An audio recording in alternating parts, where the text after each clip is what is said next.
여러분은 앞으로 미래가 어떨 거라고 생각하십니까? 저는 로봇 시대가 올 거라고 생각됩니다. 왜냐하면 기계공학자들이 그 가능성을 보여줬기 때문이죠. 기업들도 그 가능성을 보고 천문학적인 돈을 투자하고 있습니다. 오늘은 비가 옵니다. 하루 종일 비가 온다는 일기예보가 있었습니다.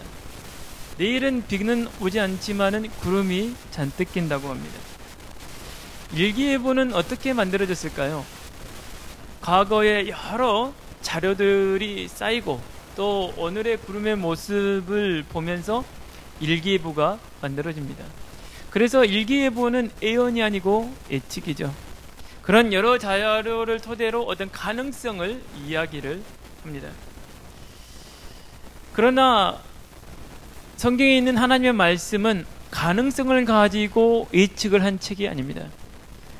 온 우주를 창조하신 여호와 하나님께서 지금도 온 우주를 운행하고 계시는데 그 하나님께서 세상을 창조하시기 이전부터 계획을 갖고 있습니다. 그 계획을 선지자들에게 말씀하셨고 그 선지자들이 그 하나님의 예언의 말씀을 활자로 기록해 놓은 것이 성경입니다. 그러므로 예수님께서는 성경에 있는 점 하나 획 하나 없어지지 않고 다 이루어진다라고 하였죠. 우리가 얼마 전에 노아의 예언의 말씀을 읽었죠. 그 3명의 자녀에 대해 후손에 대한 예언들이 그대로 성취됐습니다. 그 중에서도 셈에 대해서 예언하기를 셈의 하나님을 찬송한다라고 했습니다. 하나님께서 셈의 후손에 특별한 계획을 갖고 계심을 예언하였습니다. 오늘 우리가 읽은 본문에는 셈의 족보가 또 한 번 나옵니다. 셈의 족보에 대해서 자세하게 나오죠. 그러면서 그 셈의 족보는 데라라는 사람의 가문에 집중이 되고 그 데라라는 사람의 가문에 대해서 자세히 설명하고 있습니다. 이 데라는 갈대아 우르에 살고 있었는데 가나안 땅으로 이주합니다. 그런데 그 이주하는 과정 중에 하란이라는 도시에 머물게 되죠. 갈대아 우르는 당시에 매우 발전된 도시였습니다. 우리가 지난주에 읽었던 바벨 있죠? 그것과 얼마 멀지 않아요. 바벨로니아라는 고대 도시의 남부에 위치해 있는 곳이 바로 우르입니다. 지금은 이라크죠.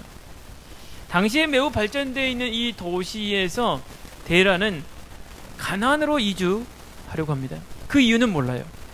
그런데 그 이주 중에 하란이라는 아주 상업적으로 발전된 도시에 머물게 됩니다. 이 하란은 동서남북을 연결하는 교차로 역할을 하는 도시죠. 그래서 상업이 발전될 수밖에 없어요. 데라는 여기에 머물다가 가나안으로 가려고 했는데 그러지 못하고 하란에서 죽었습니다. 아브라함은 그의 아들입니다. 아브라함은 하란에 그냥 머물지 않고 가나안 땅으로 갔다라고 했습니다. 왜 아브라함은 가나안 땅으로 갔을까요?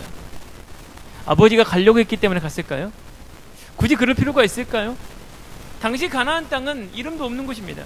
시골이에요. 좋은 하란, 갈대아 우르 놔두고 아버지도 돌아가셨으니 그냥 갈대아 우르로 돌아가도 되지 않겠어요? 그런데 아브라함은 그렇지 않고 가나안으로 갑니다. 이유는 무엇일까요? 그것이 오늘 본문에 나와 있습니다. 사실 데라가 갈대아 우르를 떠나기 전에 이미 아브라함은 하나님께 부름을 받았습니다. 그래서 12장 1절에서 3절까지에 있는 말씀은 여호와 하나님께서 아브라함을 부르시고 약속하신 내용이에요. 그런데 이것이 아버지 데라가 죽고 나서 하나님께서 아브라함에게 나타나신 것이 아니고 이미 갈대아 우르에 있을 때부터 거기 떠나기 전부터 이미 여호와께서 아브라함을 부르셨습니다. 그래서 우리나라 성경에는 그냥 과거로 기록되어 있지만은 언어에는 과거입니다. 그래서 이미 과거 말고 그 이전에 있었던 일이란 얘기죠. 여호와께서 이미 아브라함을 부르셨어요. 그래서 아브라함은 하란에 머물러 있을 수도 있고 아니면은 그냥 갈대아 우르로 다시 돌아갈 수도 있었어요. 그런데도 불구하고 돌아가지 않고 가나안 땅으로 온 것은 하나님께서 보여줄 땅으로 가라고 했는데 그것이 바로 가나안 땅이었습니다. 우리는 오늘 본문을 왜 읽어야 될까요? 오늘 우리가 읽은 본문은 우리에게 어떤 의미가 있을까요? 아브라함이 갈대아 우르를 떠나고 또 하란에 머물지 않았던 것은 굉장히 아브라함이 믿음을 따라 살았다는 거예요. 오늘 우리가 읽은 본문에 보니까 아브라함이 여호와의 말씀을 따라갔다 했어요. 말씀을 따라갔다, 그 얘기는 믿음이 없이는 할 수가 없는 거예요. 그런데 당시 아브라함이 그 좋은 도시들을 두고 가나안 땅을 갔다는 것은 평범한 믿음이 아니고는 할 수가 없었던 것입니다. 이 믿음 때문에 아브라함은 언약적 대표라는 복을 받게 됩니다. 그 언약적 대표라는 그 중요한 것 때문에 우리가 아브라함을 꼭 알아야 되고 오늘 본문을 꼭 읽어야 됩니다. 왜냐하면 성경에 약속하기를 아브라함처럼 믿으면 아브라함처럼 복을 받는다는 거예요. 이것이 아브라함뿐만 아니라 성경 전체 원리입니다. 그래서 우리는 오늘 본문을 읽고 나서 아브라함처럼 믿을 때 아브라함처럼 복을 받는다는 중요한 가르침을 놓치면 안 되는 거예요. 오늘 아브라함의 상황은 우리보다 더 어렵습니다. 그렇기 때문에 오늘 우리는 아브라함의 말씀을 통해서 정말 우리가 믿음을 회복하고 용기를 회복해야 될 거예요. 오늘 우리 앞에 놓여 있는 이 여러 가지 환경들이 그리 녹록지 않습니다. 이런 상황은 아브라함과 같아요. 그렇지만 아브라함이 믿음으로 말씀을 따라갔어요.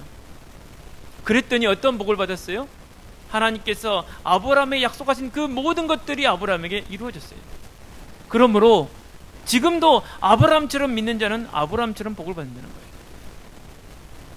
그래서 오늘 우리는 이 본문을 꼭 알아야 되고 반드시 마음에 새겨야 되고 오늘 우리는 중요한 원리를 깨달아야 되겠습니다. 물론 첫 번째입니다. 하나님께서 아브라함에게 첫 번째로 약속하신 것은 내가 너로 2절에 보니까 큰 민족을 이루고 라고 있습니다. 큰 민족을 이루려면 아브라함이 애를 많이 낳아야 되겠죠. 그래도 애를 많이 낳을 정도는 아니더라도 어쨌든 자녀가 있어야지 큰 민족을 이룰 거 아닙니까? 그런데 오늘 본문에 사라에 대해서 뭐라고 설명하고 있습니까? 사라가 불임이라는 거예요. 애를 못 낳아요, 사라가. 노아의 홍수 이후로 지구의 환경이 바뀌면서 사람들에게 큰 변화가 왔어요. 그게 첫 번째로 뭐였습니까? 수명이었습니다.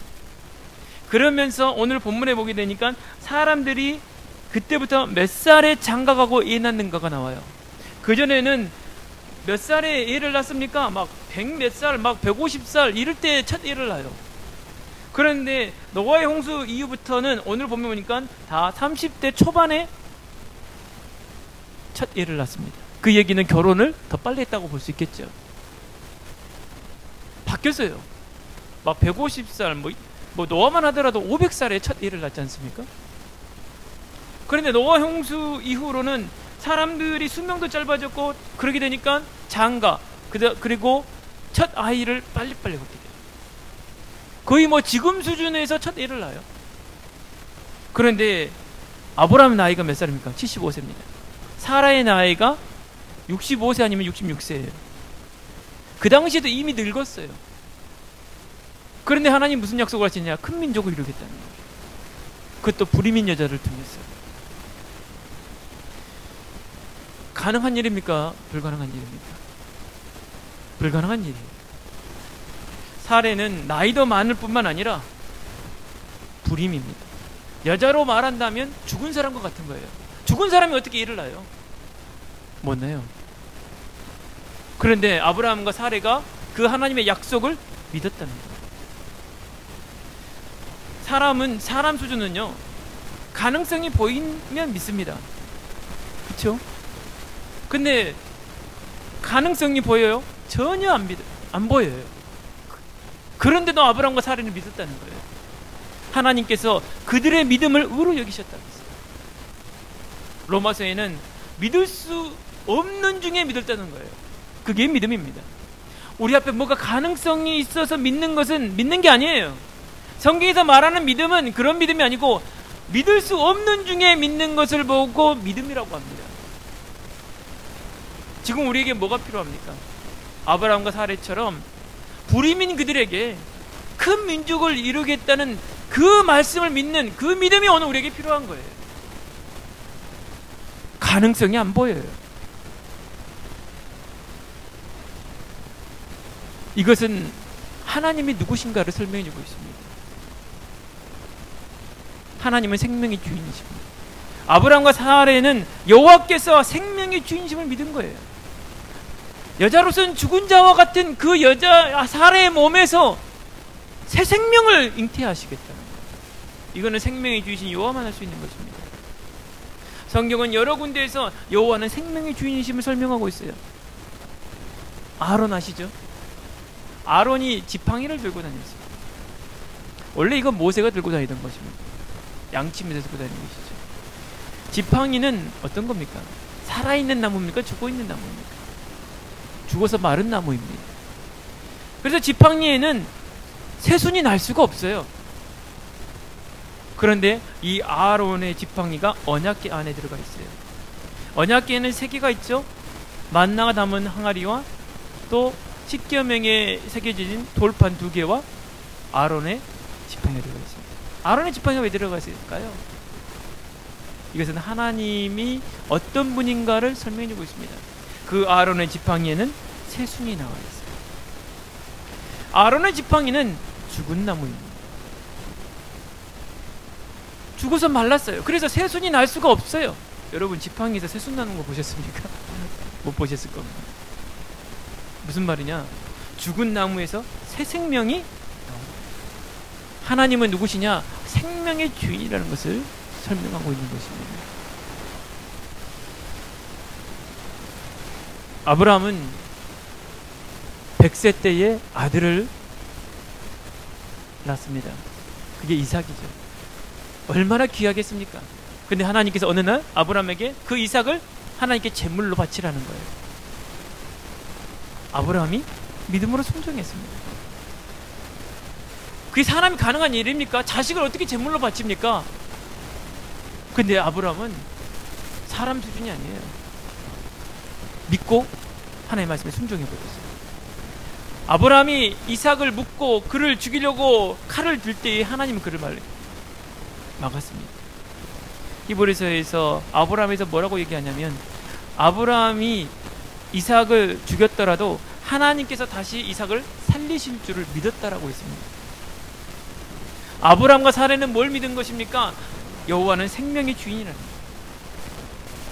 그러므로 이미 그들은 늙었고 또 사례는 불임인데도 불구하고 그들 몸에 새 생명을 잉태할 수 있는 전능하신 분임을 믿었다는 거죠. 우리에게 이 믿음이 필요하죠. 무슨 가능성이 보여서 믿는 게 아닙니다. 바랄 수 없는 중에 바라는 거예요.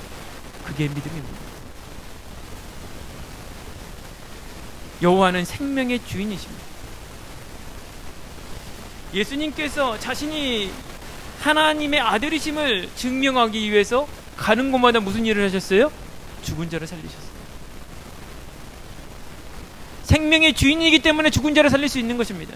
또 예수님 또한도 십자가에서 죽으시고 제3일에 부활하셨어요. 무슨 의미입니까? 그러면 생명의 주인이라는 거예요.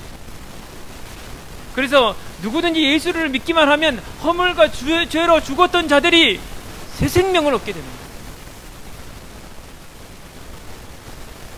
아브라함이 여호와는 생명의 주님을 믿었습니다.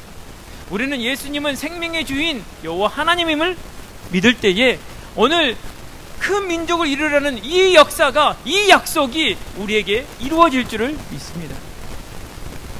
두 번째로 여호와께서 아브라함에게 약속하신 것은 2절에 내게 복을 주어 내 이름을 창대하게 하리니 너는 복이 될지라고 했습니다. 여호와께서 아브라함의 이름을 창대하게 한다는 거예요. 무슨 의미입니까? 아브라함을 높이시겠다는 거예요. 우리 지난주에 바벨탑 쌓은 사람들의 얘기를 읽었죠. 그 사람들이 바벨탑을 쌓으면서 뭐라고 했습니까? 자기들의 이름을 내겠다는 거예요. 이 탑을 높이 쌓아서 하늘에 닿게 하여서 자기들의 이름을 거기에 걸겠다는 것입니다. 자기들을 높이겠다는 거예요. 결국 그들은 어떻게 되겠습니까? 하나님께서 언어를 혼잡게 해서 그들을 다 흩어버렸습니다. 그들은 그들의 일을 이루지 못했어요. 사람을 높이신 분은 여호와 하나님이십니다. 이것은 무엇을 의미합니까? 여호와는 절대 주권을 갖고 있는 분이라는 거예요. 세상의 주권자라는 것입니다. 그래서 한나는 이렇게 기도하였죠. 여호와는 죽이기도 하시고 살리기도 하시며 스월에 내리기도 하시고 거기에서 올리기도 하시는도다. 여호와는 가난하기도 하시고 부하기도 하시며 낮추기도 하시고 높이기도 하시는도다. 가난한 자를 진토에서 일으키시며 빈궁한 자를 거른더미에서 올리사 귀족들과 함께 앉게 하시며 영광의 자리를 차지하게 하시는도다. 땅의 기둥들은 여호와의 것이라 여호와께서 세계를 그것들 위에 세우신다. 여호와는 온 우주를 창조하실 뿐만 아니라 그 창조하신 우주를 지금도 주권을 가지고 운행하고 계시는 분이라는 거예요. 아브라함이 이것을 믿었어요. 여호와께서 그의 이름을 창대케 할 것이다. 그 약속을 믿은 것입니다. 그 믿음으로 갈대아 울에서 나오는 거예요. 여호와께서 이렇게 여호와의 말씀을 믿고 따르는 아브라함에 대해서 얼마나 신뢰했던지 나의 벗 아브라함이라고 합니다. 하나님이 얼마나 신뢰했던지 아브라함은 내 친구라는 거예요. 우리가 하나님을 믿어야 되는데 하나님이 아브라함을 믿어요. 그 정도예요. 여호와께서 소돔과 고모라를 멸망시킬 때에 아브라함에게 뭐라고 말합니까? 어찌 내가 할 일을 아브라함에게 숨기겠느냐. 여호와께서는 아브라함에게 숨기는 것이 없어요. 왜요? 아브라함을 신뢰하기 때문입니다. 얼마나 아브라함이 여호와를 신뢰하고 그분의 말씀을 따랐든지 여호와 하나님이 아브라함을 신뢰했다는 거예요. 그래서 그를 어느 정도까지 높여요? 나의 벗이다. 내가 네 이름을 창대하게 하리라 하고 높입니다. 우리가 믿음으로 하나님의 말씀에 순종할 때 하나님이 우리를 높이십니다. 예수님께서 이 땅에 오셔서 십자가 지는 그 날을 앞에 두고 피땀 흘리면서 겟세마네 동산에서 기도하시죠. 그때 예수님께서 어떻게 기도합니까? 예수님의 원하는 것은 뭐였습니까? 이 잔이 내게서 지나가는 거예요. 예수님은 십자가를 지기를 원치 않으셔요. 왜? 우리처럼 육신을 갖고 있기 때문에 그 고통이 너무 큽니다. 그 수모가 너무 커요. 예수님이 사람들 앞에서 다 나체로 벗겨진 채 조롱당해야 됩니다. 예수님이 능력이 없으면 모를 텐데 능력이 있는데도 불구하고 그것이 하나님의 뜻이기 때문에 결국에는 하나님의 뜻에 순종하지 않습니다. 그래서 빌립보서 2장 5절에서 10절 말씀에는 너희 안에 이 마음을 품어라. 곧 그리스도 예수의 마음이니 그는 근본 하나님의 본체시나 하나님과 동등됨을 취할 것으로 여기지 아니하시고 오히려 자기를 비워 종의 형체를 가지고 사람들과 같이 되셨고 사람의 모형으로 나타나서 자기를 낮추시고 어디까지 복종하셨다고요? 죽기까지 복종하셨으니 곧 십자가에 죽으십니다. 하나님과 동등돼요. 같아요. 그런데도 불구하고 자기의 영광을 버리시고 이 땅에 사람의 몸을 입고 종의 형체를 입고 오셨다는 거예요. 이것만으로도 사실은 매우 치욕스러운 것인데 우리 죄를 대신해서 십자가에 죽으시기까지 복종하셨다는 거예요. 우리 보고 이 마음을 품으라는 거예요. 겸손히. 그러므로 9절에 하나님이 그를 지극히 높여 모든 이름에 뛰어난 이름을 주사 하늘에 있는 자들과 땅에 있는 자들과 땅 아래에 있는 자들로 모든 무릎을 예수의 이름에 꿇게 하시고 모든 입으로 예수 그리스도를 주라 시인하여 하나님 아버지께 영광을 돌리게 하셨느니라. 끝까지 하나님의 뜻에 순종한 예수를 여호와께서 어떻게 하셨을까요? 모든 이름 위에 가장 뛰어난 이름을 주셨고 세상 모든 만물이 그 이름 앞에 무릎을 꿇게 하셔서 하나님께 영광을 돌리게 했다는 거예요. 많은 사람들이 어떻게 살아갑니까? 자기가 자기를 높이려고 하잖아요. 그런 사람들은 어떻게 됩니까? 결국 다 흩어지게 됐습니다. 한나가 말하기를 여호와를 대적하는 자는 산산이 부서질 것이다 라고 했어요. 그들은 하나님을 대적하려고 합니다. 그들은 어디만큼 높이려고 했어요? 하나님의 보좌만큼 자기들을 높이려고 했어요. 그들은 산산이 부서지고 흩어지는 거예요. 깨지는 겁니다. 아브라함이 여호와의 말씀을 믿고 순종했을 때 하나님은 그에게 약속하신 게 뭐냐? 내가 네 이름을 창대케 하겠다. 내가 너를 높일 것이다. 우리를 높이시는 분이 여호와 하나님입니다. 지금은 낮아졌죠. 이 낮아진 이 상태에서 우리가 막 높아지려고 애를 쓰면 오히려 더 낮아지게 됩니다. 그러므로 우리는 오직 여호와 하나님께서 절대 주권을 가지고 계심을 믿고 그분의 약속을 말씀을 따라 믿음으로 살아갈 때 하나님이 우리를 높이시는 거라는 겁니다. 아브라함이 이것을 믿었어요. 세 번째입니다.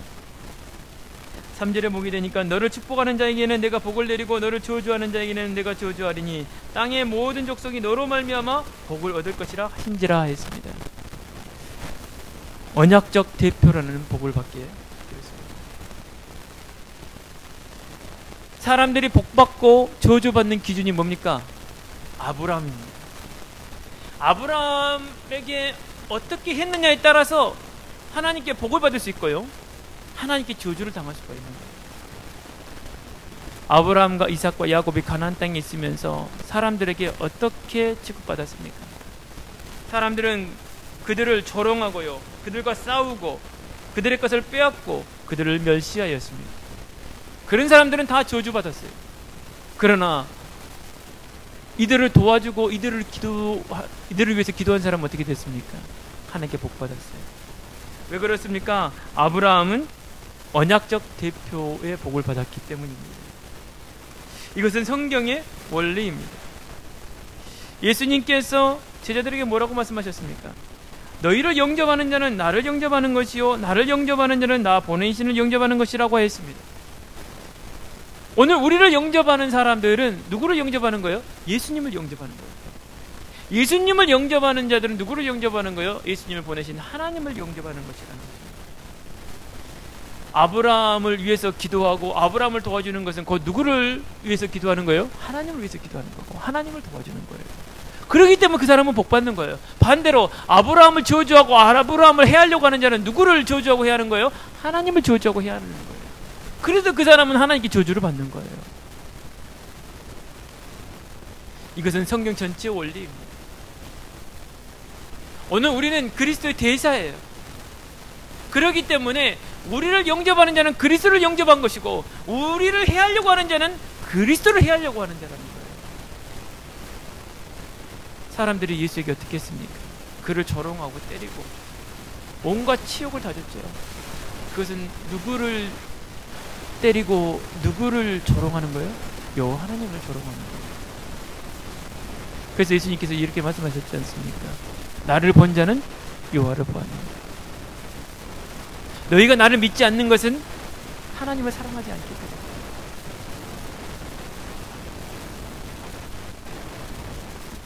예수를 안 믿는다는 것은 하나님의 능력을 안 믿는다는 거예요.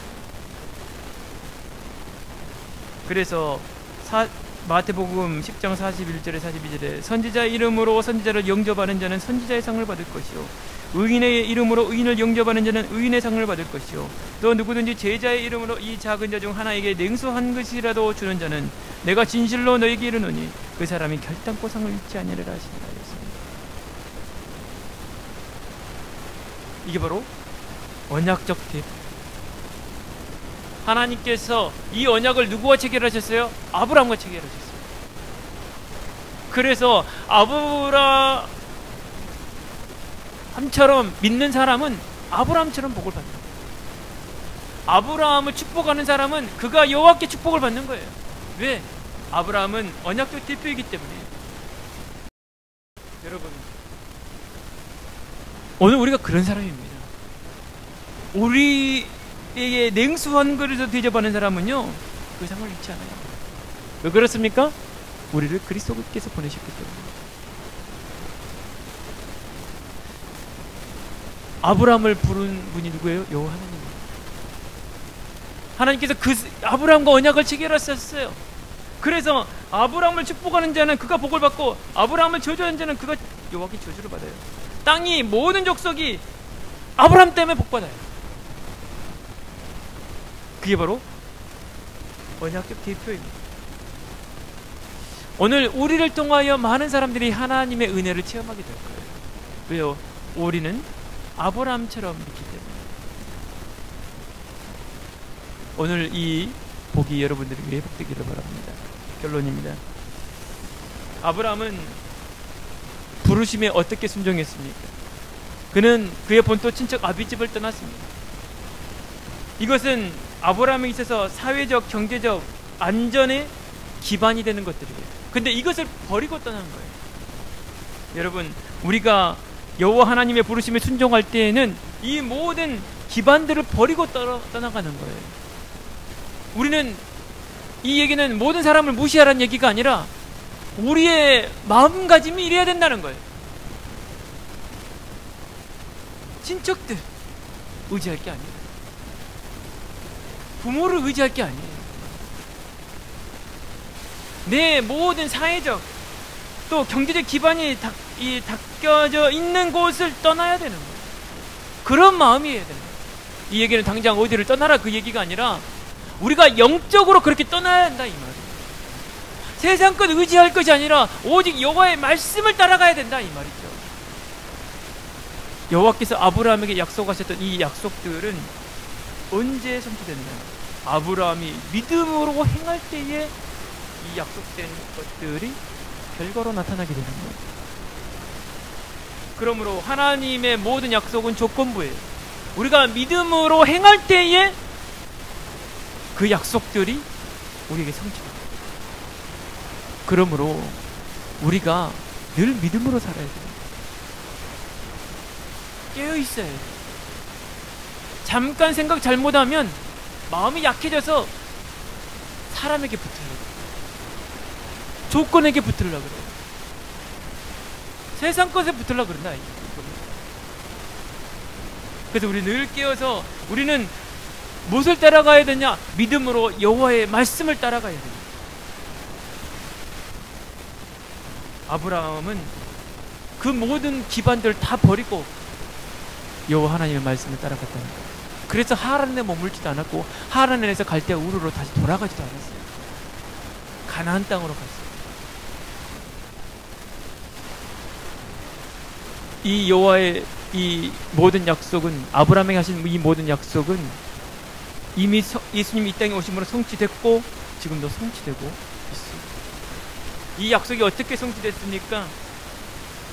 갈라디아 3장 13절에 14절의 말씀에 그리스도께서 우리를 위하여 저주를 받은 바 되사 율법의 저주에서 우리를 속량하셨으니 기록된 바 나무에 달린 자마다 저주 아래 있는 자라 하였습니다.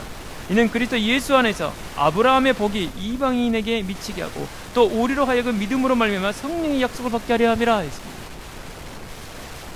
아브라함의 약속하신 그 복, 너로 말미암아 모든 민족 복을 얻을 것이라는 그 복은 바로 아브라함의 후손을 오신 그리스도께서 오심으로 그 모든 약속을 이루시는 겁니다. 그래서 아브라함이 말하기를, 예수님이 말씀하시기를 아브라함이 라떼의 볼 것을 보고 기뻐했다, 즐거워했다라고 말씀하고 있어요. 앞으로 장차 그리스도께 오셔서 우리의 모든 죄와 저주와 하나님으로부터 오는 모든 진노를 예수님께서 나무에 달려서 다 속량하시겠다, 이걸 보고 기뻐했다는 거예요. 예수님께서 십자가에 달려 마지막 죽으시면서 하신 말씀, 내가 다 이루었다. 오늘 우리가 우리의 죄로 말미암아 당연히 멸망받아야 되는데 그 모든 죄값을, 죄에 대한 책임들을, 저주를, 진노를 예수님께서 십자가에서 다 속량해버렸다는 거예요. 아브라함이 그것을 보고 기뻐하고 즐거워했다는 것이죠. 아브라함이 받은 그 약속은 바로 장차 오실 예수 그리스도이십니다. 그리고 또 뭐라고 했습니까? 우리로 하여금 믿음으로 말미암아 성령의 약속을 받게 하셨으니 라고 했어요. 우리가 받을 약속은 뭐예요? 성령이십니다. 모든 그리스도를 믿는 자들에게 구원과 성령을 주시겠다라고 말씀하셨어요. 너희는 유대인이나 헬라인이나 종이나 자유인이나 남자나 여자나 다 그리스도 안에서 하나이니라.